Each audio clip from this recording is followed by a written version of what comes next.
శాంతి సమాధానం లేకుండా అప్పుల పాలై తిప్పులు పడుతూ వ్యాపారాల్లో నష్టపడుతున్న ప్రజల జీవితాల్లో ఆయన దగ్గరకు వస్తే ఆయన మంచి ఆలోచన చెప్పి వ్యాపారాల్లో లాభం కలిగించే విధంగా వారి జీవితాలు మార్చుకునే విధంగా ఆయన వాక్యం ప్రకటిస్తున్నాడు. అంతేకాదు, ఈ లోకంలో మార్గం లేదు, ఇక నా జీవితంలో సుఖం లేదనుకున్న జీవితాలకు ఆయన మార్గదర్శిగా నిలిచాడు.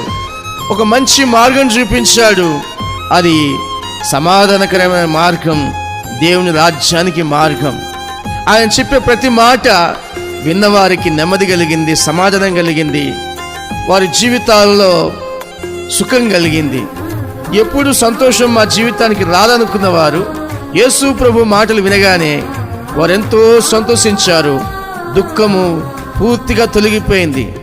యేసు ప్రభు పాదాల చెంతకు వచ్చిన ప్రజల జీవితాలలో దుఃఖం సమాప్తములైనాయి, దుఃఖ దినములు సమాప్తములైనాయి. ఇక వారి జీవితంలో సంతోషం ప్రారంభమైంది.